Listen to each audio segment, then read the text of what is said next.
à tous, ici c'est Franklin. Je sais, je ne poste plus assez de vidéos. Je sais, vous allez me dire, je poste plus. Bref, je suis de retour et aujourd'hui on va parler d'un sujet un peu particulier. Moi, comme jeune maman, j'ai décidé aujourd'hui de parler de maman épanouie. Femme, ta beauté physique ne suffit pas. Il faut aussi un sourire sur ce joli visage. Aujourd'hui on se comporte. Bonsoir les filles.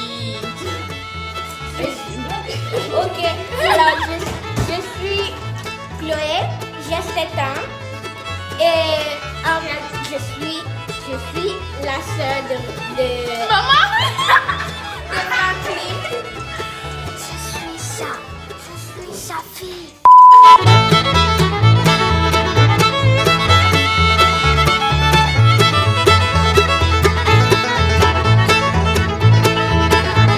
Donc aujourd'hui on va parler de 5 piliers, 5 pistes pour à appliquer au quotidien pour pouvoir avoir une vie presque épanouie ou complètement épanouie. En fait, ce sont des pistes, mais ce n'est que 5 pistes, mais il y en a plein d'autres.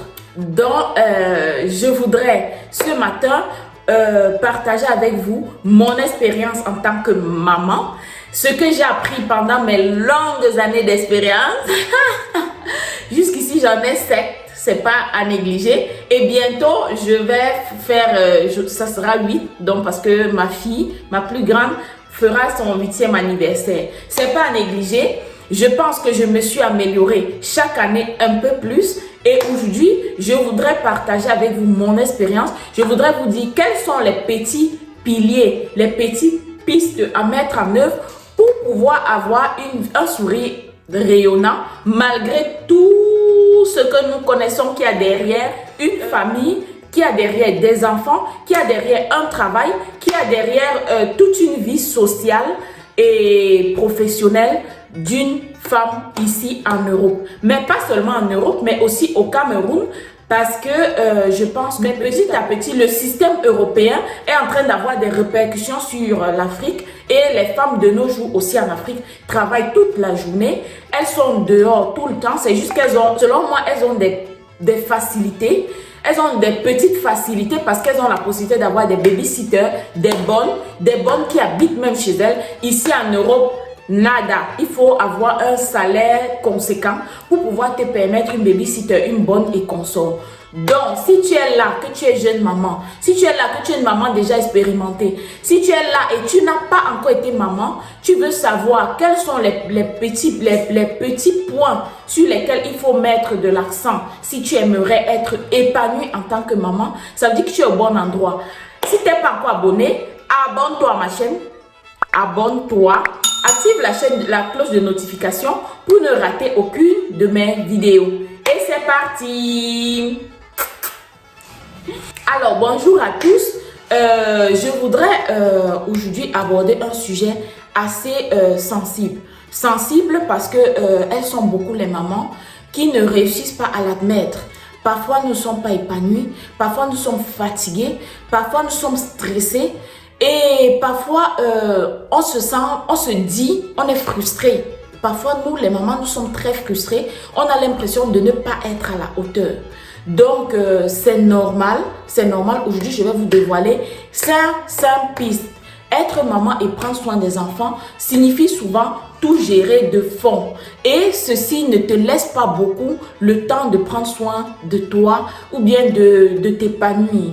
Être maman, ça veut dire apprendre à faire des sacrifices, oui, et accepter que quand il y a des enfants, oui, ta vie change. Ta vie a changé. Quand moi j'étais plus jeune, quand on était plus jeune, on se disait waouh, quand j'aurai des enfants, on pensait que c'est seulement des jeux, c'est seulement des ceci. Mais non, il faut faire des comptes avec tes envies et les besoins de tes enfants. À la fin, tu deviens responsable. Les enfants n'ont les yeux que sur toi et tu dois assurer. En fait, tu as des vies sur la main. C'est beau, c'est très bien, mais parfois, ça relève de beaucoup beaucoup de responsabilités. Que ce soit dans la prise des décisions, que ce soit dans la gestion au quotidien. Donc aujourd'hui, dans cette vidéo, je te dévoile 5 pistes pour améliorer ta vie au quotidien et devenir enfin une maman épanouie avec un sourire. Donc, première des choses, être maman, c'est passer du temps de qualité avec nos propres enfants. Alors, quand moi je parle de temps de qualité, j'insiste sur qualité. Nous devons apprendre à nous rendre à l'idée que nous ne pouvons pas tout faire. Non, on peut pas laisser prise, on ne peut pas tout faire. Donc, déjà, essayer de choisir le moment idéal. Quand moi je parle de temps de qualité, je parle de pas la quantité, mais la qualité. Sur la base de ton emploi de temps, essayer de te retailler quelques minutes, mais ce sont des minutes où tu interagis vraiment avec ton enfant. Tu mets de côté tout, tu mets de côté le téléphone, parce que nous, les femmes africaines, voilà notre problème, le téléphone, les réseaux sociaux. Donc, réussir à mettre de côté tout ça et te dédier carrément à ton enfant. Ça peut être 30 minutes, ça peut être 10 minutes, ça peut être 15 minutes, mais c'est très important pour un enfant. Parce que le fait d'avoir son parent à côté de lui qui interagit avec lui, ça lui donne confiance en lui, ça lui permet de se sentir en sécurité et ça lui le pousse à entreprendre de nouvelles choses. Je pense que ça le rassure vraiment beaucoup. Donc, essayons de trouver du temps et cela demande d'être très organisé dans son programme. Cela demande d'apprendre à faire un emploi de temps. Faire un emploi de temps, savoir qu'est-ce que je vais faire aujourd'hui, qu'est-ce que je vais faire demain et savoir comment impostare, comment planifier ses activités. Par exemple, le jour où tu rentres du travail un peu plus tôt, tu peux faire une activité plutôt qu'une autre. Donc, essayer de se planifier sur du temps, s'organiser et sincèrement, essayer de profiter du moment où les enfants sont endormis pour faire des choses qui sont, si je peux dire, un peu plus importantes et plus compliquées à gérer avec la présence des enfants.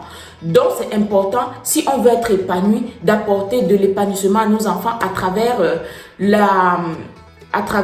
notre interaction avec eux, parce que c'est ça qui nous fait nous sentir maman, car les enfants copient beaucoup de nous parents.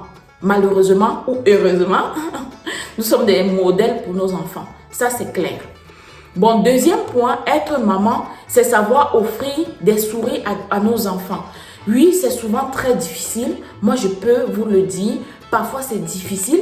Parfois, tu veux même te cacher. Parfois, mais malheureusement, tu es maman. Tu dois mettre de côté toutes tes difficultés. Car l'enfant, lui, ne comprend pas ça. Il s'attend de voir une maman souriante. Il s'attend de voir une maman qui lui apporte des ondes positives. Donc, parfois, on devrait aussi un peu s'oublier par moment et apporter ce sourire. Mais je vais dire des sourires.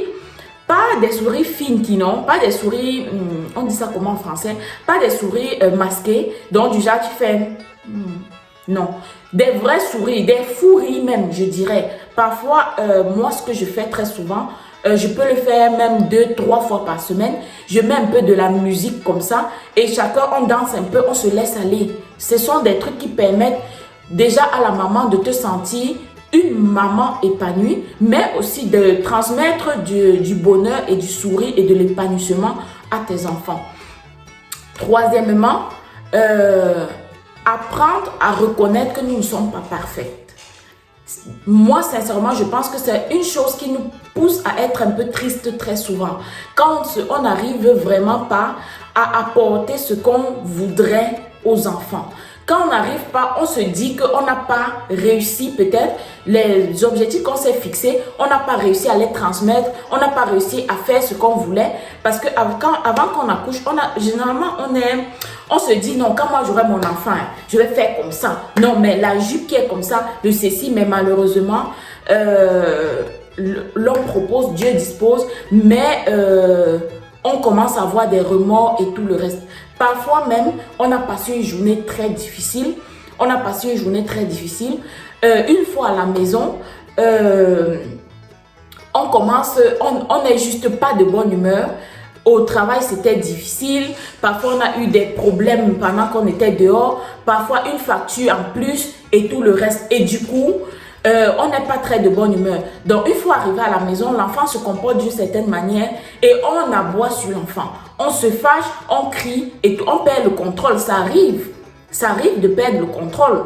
Mais le plus important, c'est de se dire, parce que parfois, on a des remords. Parfois, tu grondes l'enfant, jusqu'à ce que quand tu te mets en retrait, tu te demandes, mais est-ce que j'ai pas exagéré? Est-ce que j'étais obligée de la gronder comme ça? Mais pourquoi j'ai fait ça? Mais est-ce que c'est comme ça? Est-ce que peut-être je suis une mauvaise maman? Et tout le reste. Moi, je pense que c'est normal parfois de perdre ça peut arriver, c'est pas normal, mais ça peut arriver. C'est important dans ces cas de ne pas culpabiliser, mais de trouver le moyen de retourner vers l'enfant et d'en discuter, d'essayer de s'excuser. Je sais que pour nous, c'est pas facile parce qu'on n'a pas été éduqués comme ça. Nos mamans qu'on adore d'ailleurs nous ont toujours habitués que on te gronde, je vais dire parfois, ce n'est même pas fondé, mais on te gronde, on s'en fiche. Donc nous ici, nos enfants parfois, ils ont besoin que tu reviennes leur dire, écoute, c'est vrai, je t'ai grondé, je suis allée un peu loin, mais tu n'aurais pas dû, tu aurais dû. Pour la prochaine fois, faisons comme ça, causer avec les enfants. Surtout quand les enfants commencent à avoir un certain âge. Déjà à 4 ans, moi je pense qu'à 4 ans, un enfant comprend déjà assez de choses. Donc c'est important de revenir et de s'excuser. Parce que aussi le fait parfois de s'excuser à un enfant parce qu'on s'est trompé, ça montre tout simplement à l'enfant que nous-mêmes nous sommes humains. Ça montre à l'enfant que l'enfant apprend par cela lui aussi à s'excuser, à pouvoir savoir que lui aussi il peut se tromper et que quand il se trompe, il doit revenir et s'excuser. Sincèrement, c'est ce que je pense. Bon, être maman, c'est rester soi-même. Alors, être maman, c'est rester soi-même. Ça, je le dis dans quel sens? Je le dis dans le sens que parfois, on a tendance à être influencé par nos amis, par des personnes qui nous entourent. Donc, d'autres mamans. On se dit que l'autre maman est en train de bien faire. Donc, on essaye de transcender notre être normal pour pouvoir aussi chercher à être bonne maman comme l'autre maman. Moi, personnellement, je ne crois pas que ce soit une bonne idée. Parce que ton enfant doit te connaître tel que tu es. C'est un enfant avec qui vous devez passer toute une vie. Et l'enfant doit apprendre à te connaître et apprendre à t'accepter. Donc, si tu as des principes sur lesquels tu juges que ton enfant devrait être calé là-dessus, c'est important de les tenir, même si peut-être tu peux être mal vu par rapport à d'autres mamans qui ne le font pas. Si tu as des principes à toi que tu veux inculquer à ton enfant, tu as des raisons, tu as tes raisons, c'est par rapport à ce que tu veux que tes enfants deviennent demain. Donc c'est important de rester soi-même et de ne pas chercher à copier. Quand je dis ne pas chercher à copier, tu peux voir ce qu'une autre maman fait et c'est bien. Si tu réussis, bene. Mais si je vais dire, ce n'est pas, en fait, je m'explique mieux. Donc ne pas contrecarrer sa propre nature pour pouvoir essayer d'être quelqu'un d'autre pour plaire à ses enfants. Non, moi sincèrement c'est quelque chose que je condamne beaucoup. Pour finir, cinquième et dernière piste, être maman c'est s'accorder du temps. Pour moi ça c'est le plus important. Ça s'appelle des pauses bien-être. Donc, quand tu es maman, tu as besoin de prendre des pauses bien-être. Moi, personnellement, je pense que c'est par semaine. Chaque semaine, tu as besoin de prendre un peu de temps. Si tu ne le prends pas chaque semaine, toutes les 2 semaines, tu devrais prendre un moment où tu te reposes, tu t'accordes un peu de temps pour toi. Donc, tu vas te faire ta manicure, tu vas faire tes soins de visage, c'est important. Ou on ne va pas t'appeler maman. Tu te retailles ton moment où tu te mets au calme. Donc, prendre du temps pour se reposer, pour prendre soin de soi, ce n'est pas de l'égoïsme. Non, mais ça s'appelle prendre des pauses bien-être. C'est un excellent moyen pour se ressourcer et pour pouvoir ensuite donner le meilleur de soi. Car le temps qu'on accorde permet d'éviter les frustrations vis-à-vis de nos enfants. N'oublions pas que le quotidien d'une maman peut rapidement basculer. Donc si peut-être tu accumules de la fatigue, tu ne sais pas ce qui peut se passer demain. Demain un enfant peut se casser le pied, demain un enfant peut verser de l'huile, donc c'est mieux de temps en temps, tu prends un peu de temps, tu te ressources et puis tu verras que tu es même plus en forme pour apporter plus de bonne humeur à tes enfants. Et puis aussi, tes enfants te verront comme une maman épanouie et toi aussi tu pourras transmettre ton épanouissement à tes enfants. Alors, nous devons nous réapproprier de nos moments propres et essayer de nous vider la tête, nous détendre et tout le reste. Faire des choses qu'on aime bien. Donc, nous devons prendre du temps pour faire des trucs qu'on aime bien. Ça peut être aller faire du shopping, ça peut être faire de la Zumba, ça peut être s'inscrire dans mon groupe de sport par exemple. Parce que dans mon groupe de sport, c'est 2 fois par semaine. 2 fois par semaine, tu prends 1 heure de temps, que tu restes là, tu portes les poids, tu fais ceci, tu fais cela. Donc, tu danses un peu. Ça ne change rien sur ta vie. Au contraire, ça t'apporte de la... Quand tu finis le sport là, tu te sens légère, tu es content et tout le reste. Et après ça, tu as plus de force pour pouvoir sourire avec tes enfants et tout le reste. Donc, c'est important de faire des choses qu'on aime bien. Si c'est faire du shopping, va faire ton shopping, ma mère. Va faire ton shopping. Prends tes 1 heure par semaine. Tu fais ton shopping. Quand tu vas revenir, ton sourire sera ici.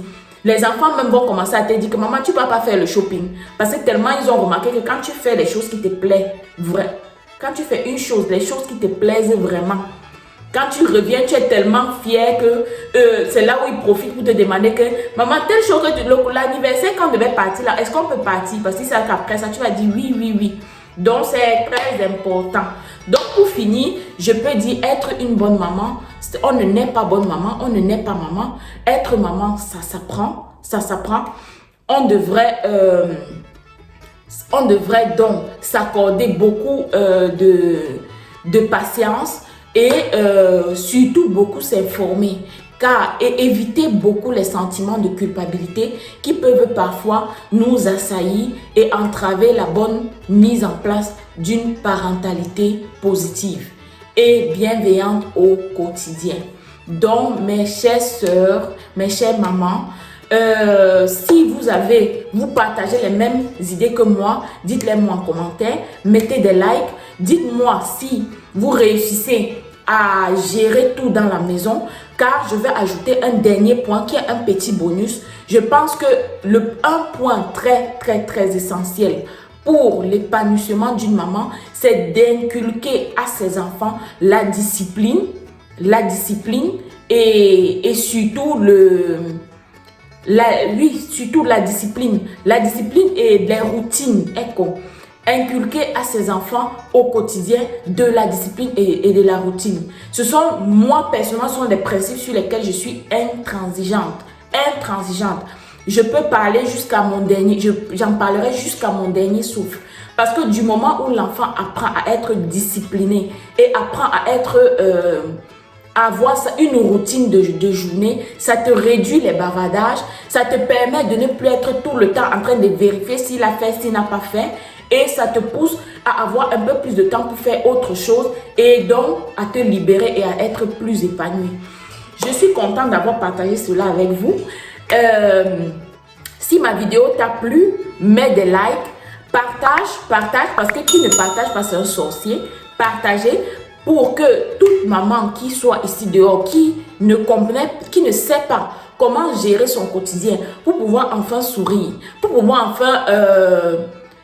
passer de bons moments avec ses enfants, cette vidéo peut la sauver. Cette vidéo peut aider plusieurs mamans ici dehors. Donc, merci d'avoir regardé ma vidéo. Abonne-toi, active la cloche de notification pour ne rater aucune de mes vidéos. On se revoit très bientôt. Des bisous. Je vous aime et je vous adore.